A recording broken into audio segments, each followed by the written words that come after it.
तो hey guys welcome back to my channel. तो कैसे हो सभी लोग, उम्मीद करता हूं कि आप सब बढ़िया होंगे। तो भी आज की वीडियो में हम लोग देखने वाले हैं एक और बहुत ही बढ़िया एनिमेशन फनीएस्ट वीडियो, जो कि होने वाली है भाई my all in one favourite not your type की तरफ से। तो दिस वीडियो के टू हिम, और इस वीडियो का टाइटल है Indian siblings and childhood memories, जिसे देखने में गाइस काफी मजा आएगा। तो चलो बिना किसी देरी के वीडियो को स्टार्ट करते हैं। रिसेंटली मेरे दादाजी मुझसे बोले, बेटा हमारी जिंदगी का सबसे बेस्ट समय हमारा बचपन होता है। ये बोलकर वो अपने डायपर में हगने लगे। तो मैंने इस बात पे थोड़ा गौर किया और मुझे पता चला कि ओके ये तो समय राणा वगैरह लग रहे हैं भाई। ये जेल में क्यों है? सच में बहुत रैंडम होता है। बचपन में एक बार साइकिल की चेन चढ़ाते समय मेरा हाथ आ गया, तो मैं भाग के अपने अपाहिज दोस्त को भी ले आया कि उसके भी हाथ। बचपन में मुझे मेरी दादी का चरित्र सही नहीं लगता था, क्योंकि वो मुझे डेली नया तारा दिखा के बोलती थी वो तुम्हारे दादाजी। बचपन में मैं थोड़ा भोला भी था, ऐसे फालतू किसी को उंगली नहीं करता था, वरना फिर मैं 9 तक ही गिन पाता। तो तब कोई भी आके गिनती पूछ लेता था, और उंगली करते समय गिनना कितना मुश्किल होता है पता है। बचपन में मैं और मेरा भाई हमेशा WWE देख के लड़ते थे, क्योंकि माँ बाप की चाहते लड़ने लायक थी नहीं। एक तो मेरा छोटा भाई बचपन में बहुत शांत स्वभाव का था, बेचारा स्कूल में भी सीनियर से बुली होता था। हाँ वो सीनियर मैं ही होता था।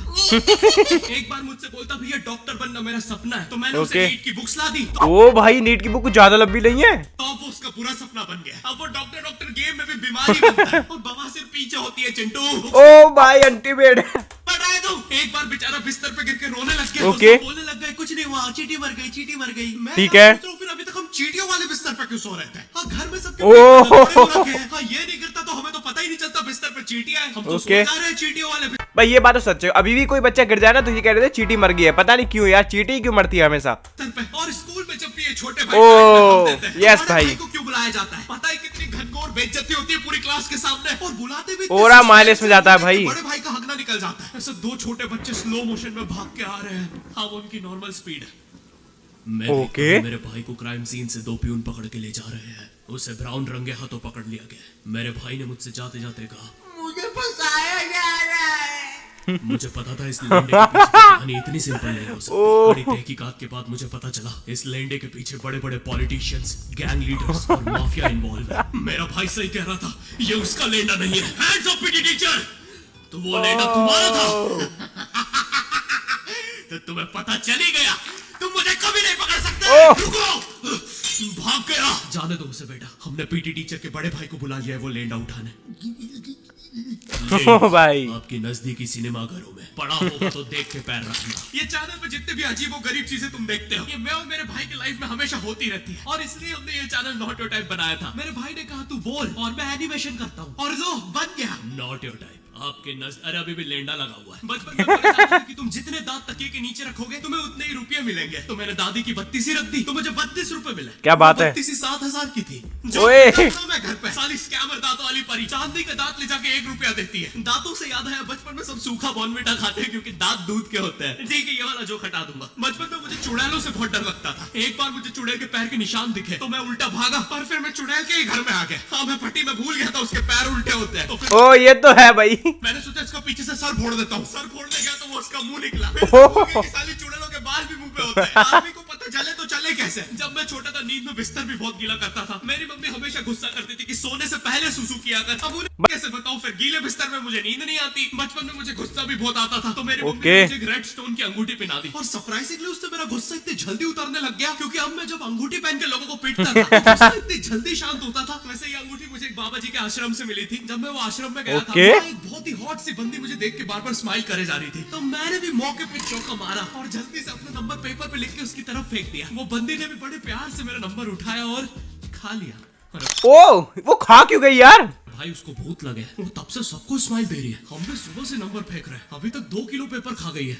आए हाय, रैंडम भूतों या स्ट्रेंजर्स पास नंबर ना फेंकना पड़े प्यार के लिए, इसलिए आओ। भाई देखो ये है प्रमोशन वीडियो, तो मैं इसे थोड़ा कट कर रहा हूँ क्योंकि इसके पैसे मेरे को बिल्कुल भी नहीं मिले हैं। मेरी मम्मी हमेशा बोलती रहती थी कि बाहर जाके खेलो। अब बाहर मेरे मोहल्ले के बच्चे भाई वो ऐसे अजीब अजीब से गेम्स खेलते। भाई ये वाला गेम किस किस ने खेला जाए कमेंट करके बताना। मैंने तो बहुत ही ज्यादा खेला है यार। कहीं ड्रैगन फ्लाई में रस्सी बांध के उसको पेट बना लिया है, कहीं नंगे भाग रहे टायर के पीछे लकड़ी मारते मारते। ठीक है, उन पर दया आ रही है कि बेचारे गरीब बच्चे किसी भी चीज से खेल लेते हैं, फिर हमारी कार पलट जाती है। हाँ वो टायर। और मुझे एक बात बताओ, चक्के से खेलने में वो गरीब कैसे कंसीडर? सही बात है। पता उनने कार खरीद के चक्का निकाला हो, क्या पता लैम्बोर्गिनी के चक्के से खेल। ये भी हो सकता है। कैसे पता पता चल रहा है वो गरीब है या अमीर। और एक चक्के से इतनी सारी एक्टिविटी करेंगे ये लोग। कभी चक्के में रस्सी बांध के झूला बना दिया, कभी झूले से फिका के खुद को लूला बना दिया, कभी लूले पे झूला बांधकर हुला हू बना दिया। ये इतने हरामी बच्चे थे, इनके साथ कोई भी घर घर नहीं खेलता था, क्योंकि घर ये जुए में लगा के हार जाते हैं। ये वो बच्चे जिन्हें तुम रिमोट कंट्रोल कार भी दोगे तो उसकी मोटर निकाल के पंखा बनाएंगे। ओ भाई ये बात तो सच है, मैंने भी अपनी रिमोट कंट्रोल कार में से या फिर रिमोट कंट्रोल गाड़ियों में से, ढेर सारी गाड़ियों में से मोटर निकाल के भाई सब पंखे बनाए। और एक गाड़ी में दो मोटर आया करती थी, तो भाई बहुत ही मजा आता था, अपने आप को साइंटिस्ट समझता था। आप लोगों ने समझाया नहीं, कमेंट करके बताना, ठीक है। एक बार इन्होंने रिमोट कंट्रोल रिमोट बनाया था। तुम अगर इस रिमोट पे बटन दबाओगे तो इस रिमोट पे बटन दबेगी, बस। ये लोग मकर संक्रांति के दिन पतंग भी लूटते थे दुकानों से। पतंग से याद है, मैं बचपन में अपने दोस्त जनक के साथ बहुत पतंग उड़ाता था। जनक गुजराती था और गुजराती लोग तो बहुत बड़े पतंगबाज होते हैं। वो लोग गला काटने के बाद भी काहे पोचे चिल्लाते हैं। जनक मेरे घर पे इतना बड़ा गिर्रा लेके आता था। ओह, ये तो कुछ ज्यादा ही बड़ा है। 1000 किलोमीटर का मांझा लपटा होता था। हम दोनों का सपना था उस गिर्रे की पूरी ढील देना। एक बार तो गिर्रा खाली होने ही वाला था, पर वो पतंगार तो घूम के हमारे पीछे से आ गए। हमने हमारी ही पतंग काट दी। तो इस बार हमने सोचा पतंग पूरी परपेंडिकुलर उड़ाएंगे, स्ट्रेट। हमने 2 घंटे ढील दी। वो मांझे में वेव सिग्नल आने लग गए प्राचीन भाषा में। हमें लगा हमने एलियंस ढूंढ लिया, बट फिर धीरे से वो सिग्नल क्लियर हुआ। हमें पता चला हमने कोई नासा का 100 मिलियन का टेलीस्कोप काट दिया।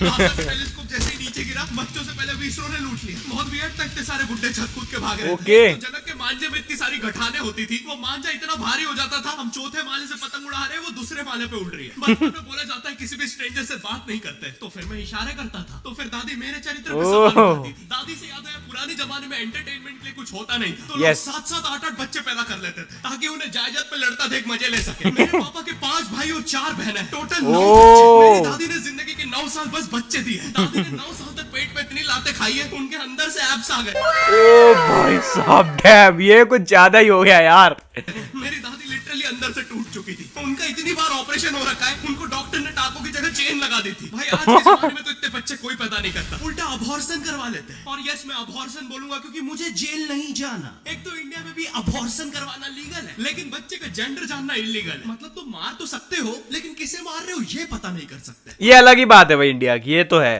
देखो अब रिस्क कितना बढ़ गया है। क्या पता अंदर शेर बैठा हो या कोई बड़ा गैंगस्टर, क्योंकि तुम्हें तो पता नहीं है तुम किसकी सुपारी दे रहे हो। क्या पता वो अंदर बंदे लेके बैठा हो। बचपन में सबके मम्मी पापा डराते हैं। ओह, ये तो कैरिमैटी है। मस्ती मत करो वरना बोर्डिंग स्कूल भेज देंगे। और मुझे बोर्डिंग स्कूल से इसलिए डर नहीं लगता था कि मैं वहां जाके अपनी फैमिली से दूर हो जाऊंगा। मुझे बोर्डिंग स्कूल से इसलिए डर लगता था क्योंकि वहां पे वो बड़े था। तो ओ भाई, ये तो ईशान नंद किस अवस्थी है। ये कैसे लग रहा है भाई एनिमेशन में? वाला ईशान अवस्थी होता है। मैंने पहली बार जब तारे जमीन का ट्रेलर देखा था, तो उसमें वो पागल बच्चे ने आतंक मचा रखा था। फिर मैंने मूवी का नाम पढ़ा, तारे जमीन पे। मुझे लगा बिछाए होंगे इस पागल को पकड़ने के लिए, शॉक वॉक देना होगा तारों से। सही बात है। इतने बड़े सारी तारे काट देता होगा। मुझे ट्रेलर देख के लगा कोई एक्शन मूवी है। आमिर खान जोकर बना हुआ है। मुझे लगा यही तारों का जाल बना के पकड़ेगा पागल को। ट्रेलर देख के तुम्हें क्या ही समझ में आएगा। एक शॉट में आमिर खान बोल रहा है आपके बच्चे को डिसलेक्सिया है। फिर अगले ही शॉट में जोकर बन के बड़ा मछलियां उड़ती क्यों नहीं। फिर मुझे लगा ये शायद अपने माँ बाप को बोल रहा था। और दया तो मुझे उस लंगड़े बच्चे पे आती है जिसके बगल में ईशान अवस्थी को बिठा दिया। वो बेचारा उठ के भाग भी नहीं सकता। और मैंने तो सुना था बोर्डिंग स्कूल में बस नॉटी बच्चे जाते हैं, तो फिर इस बेचारे गाय से बच्चे को क्यों यहाँ भेज के रखा है? नहीं ऐसा तो नहीं, इसके पहले पैर थे और ये बहुत मस्ती करता था, तो माँ बाप ने पैर तोड़ के इधर भेज दिया। बस भाई मेरा हो गया आज का। अगर तुम्हें वीडियो पसंद आई तो यार लाइक मारो। एम करते हैं तो बस गाइस, आज के बताइए, आई हो आपको वीडियो अच्छी लगी तो लाइक कर देना, चैनल पे सब्सक्राइब कर देना। और भाई इस वीडियो को देखने में काफी ही ज्यादा मजा आया, काफी अल्टीमेट वीडियो थी। मिलेंगे ऐसे ही एक और नेक्स्ट वीडियो में, तब तक के लिए बाय बाय।